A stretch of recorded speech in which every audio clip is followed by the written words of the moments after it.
This video is going to be a demonstration of the slip stitch. For this, you'll only need one piece of muslin, a threaded needle, and some snips. You can put the snips to the side because you won't need them till the end.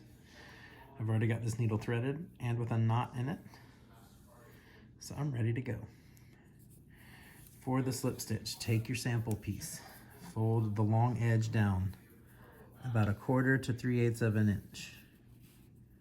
Let's see how I did. This looks like it might be a little fat.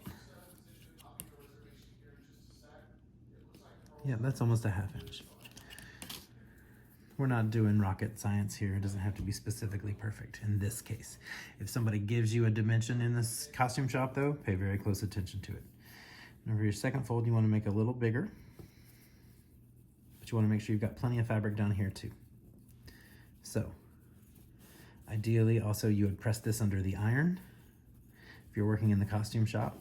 And for your final sample book, I highly recommend you do press it with the iron. I'm just pressing it down here with my hands. So you've got this nice sample, or this nice piece of muslin ready. You're gonna wanna pin in here. This time I'm gonna pin along the edge. And the sample will sew this folded edge to this flat edge all the way across. You can cross pin on this project if you'd like so. You want to pin through both layers. But for this one, I'm going to pin in a parallel sort of orientation to the way I'm sewing.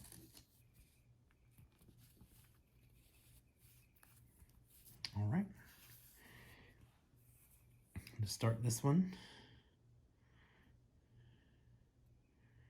we're going to come up through the back, right next to the fold. See that? I'm not through the fold, but I'm right next to it. Pull that down until your knot hits the back of your fabric. It's not focusing, there we go. All right, now the slip stitch is named such because your needle slips through this upper fold of fabric. What you do is you put your needle into the fold. See, I went all the way through. You don't want to go all the way through. You want your needle to stay inside that fold. This one's tricky, but you'll get it. And as you slip that needle through that fold, it'll try to catch, but there you go. About 3/8 of an inch down, you come back out of that fold. You see that? That is the first slip in your slip stitch. Now to secure it to the piece of fabric where we're actually trying to sew it to, let me get that out of the way. You will go to this underneath piece of fabric here and take a tiny 1 or 2 yarn bite. And you'll draw that down. Now I've actually sewn that fold to the bottom piece. But for the next step is another slip. You go into the fold right where you came out of that bottom piece of fabric, right next to it, and slip through the fold and bust back out again and draw that down. So you should have this little sort of V looking set of stitches here. And that's the way this works. You slip through, you take a bite out of the back fabric, you slip through, you take a bite out of the back fabric, you slip through. So I've slipped through, get my thread out of the way so you can see. I'll take a small bite out of the back fabric, draw that down, and then up into the fold to slip through again.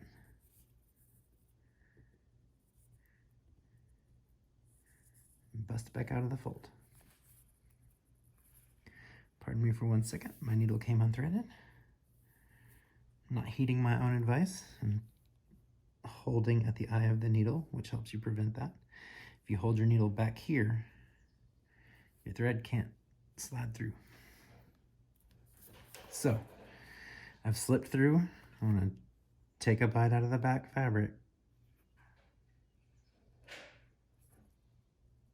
1 or 2 little threads on there. and draw that down. Back into the fold. You slip your needle through the fold again and bust back out. Now, the way this works, very slow doing it step by step. Ideally, when you hit a level of proficiency with this stitch, you will take your, let me slide this thread out of the way, there we go. You'll take your bite out of the back fabric, you'll come up, you'll go into the fold, and you'll slip, and you'll bust back out. And it all becomes one stitch at a time then. So that's how you get this stitch faster. You take that bite and slip into the fold all at once. Now, if your needle comes out of the fold early, just draw back some and keep going. Take a little bite. This thread keeps getting in the way, I apologize. A little bite, and into the fold, where you'll slip through.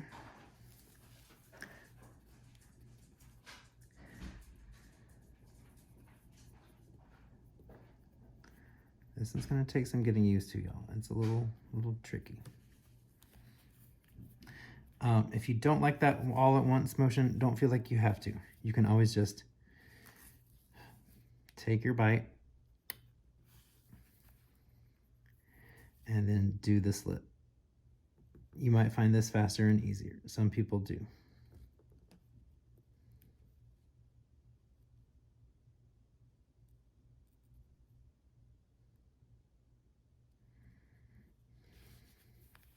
I've been sewing for a long time, and you see this one still takes me a little while.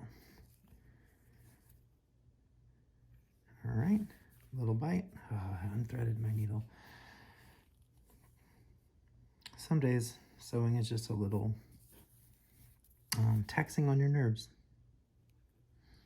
I had a costume professor that told me once, all these little things that happen that annoy you. This is why people don't sew.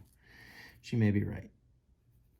You'll learn, though, the better you get, the more you practice, the better it all works. I promise you will get better as long as you're practicing. All right, now I'm gonna go ahead and knot off. There's what your slip stitch kind of looks like sample-wise. On the back, you should have these discrete little stitches. All right, to knot off, you can pierce through to the back.